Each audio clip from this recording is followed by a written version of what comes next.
What's going on, guys? It's your boy Elisha here, and welcome back to Go. This is the show where we discuss everything in the world of football from the past week, and by we, I mean myself and you, the spectacular, bewildering, astonishing people of the world of football. We got a lot to talk about this week. International records being broken. Club football is back. Without further ado, let's get right to the business. So first off, we are starting with the remainder of the Euro qualifiers and the international break. And Cristiano Ronaldo, congratulations to Ronaldo, man, on scoring his 700th goal. To be honest with you, I'm not even keeping count anymore. I thought he'd been past 700. I thought he got 7,000 goals already. But he scored his 700th goal against Ukraine in the Euro 2020 qualifier. Ukraine ended up winning that game. Shevchenko is doing a phenomenal job. I mean, he did his thing as a player for Ukraine, club and country, but now he's coming back as a coach, and he's getting, like, they already qualified. They're like the 5th team to qualify for the Euros right now. So he's doing an amazing job. They were able to get that 2-1 win. Oh man, that game was super exciting. Portugal were pressing to try to get that equalizer, but Ukraine held on to the last minute, to the very last second actually, and they were able to qualify. So congratulations to them. Also, more records being broken. His counterpart, Lionel Messi, gets his 6th European Golden Shoe. Big congratulations to him for that. Also, I thought he had 6 already, to be honest. I'm not even keeping count of these things anymore. It's crazy to think that these guys are doing abnormal things in football and normalizing them. Like, it's insane to think that one day somebody will have to top this. Maybe in this generation, maybe in the next, maybe we won't see it while we're alive. But it's gonna happen one day, and that's just insane just to think about that. But also, Matteo Messi is one of the funniest kids out there, man. This boy he's bound to be a superstar in any shape. Well, he is Messi's son, so he's gonna be in the limelight. He's gonna be a public figure, just by default. Like, he can't really help it.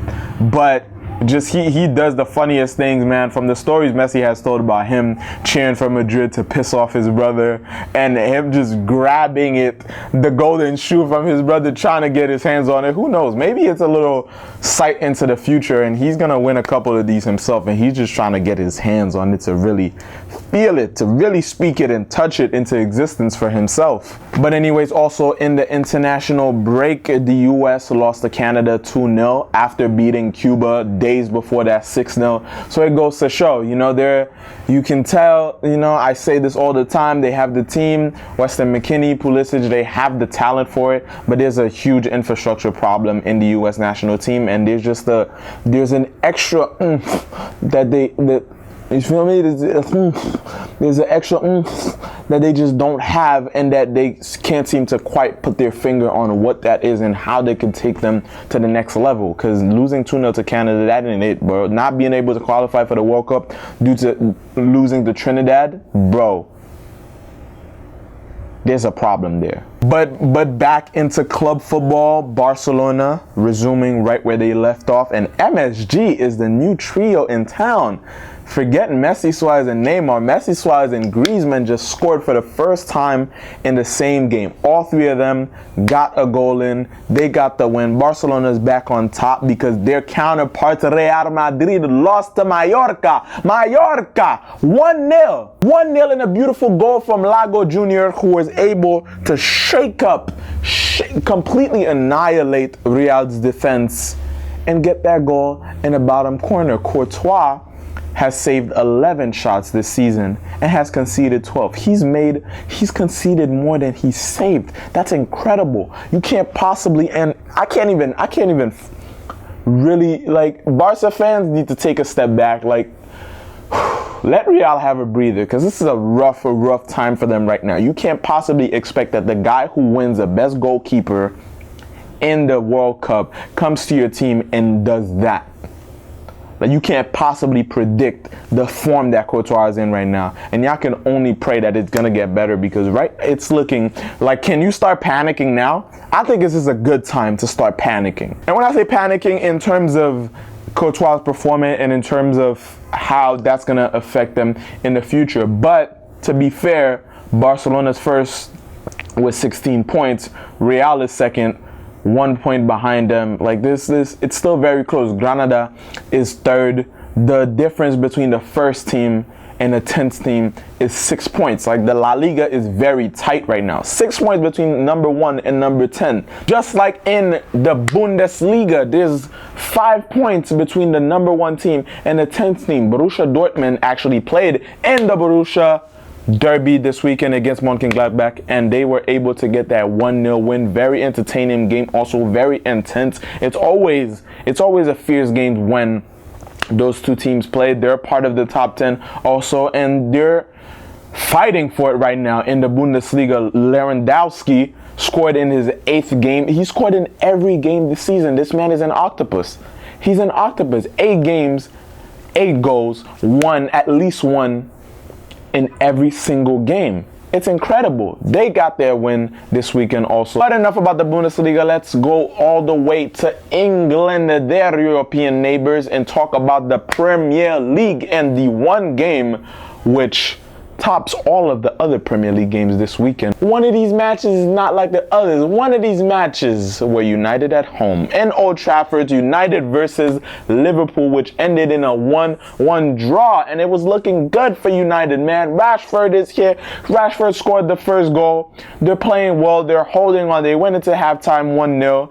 Rashford came off. Lallana did his thing. Bing, bing, bing, bing, bing, bing, bing, bing, bing, bing, bing. 1-1, and that's how it ended at Old Trafford. So United got their point. They're still it's still very, very tense right now for the Reds. But it hasn't looked good for United in a while. We know this. They're not the team that they used to be. A lot of United fans are still holding on to those Fergie years, and it's just not that time anymore. You have to accept the fact that you're not the best team in the world anymore, and that doesn't mean that they can't get back to it. But the players, the culture around the team, the focus has to be different, like on a different level.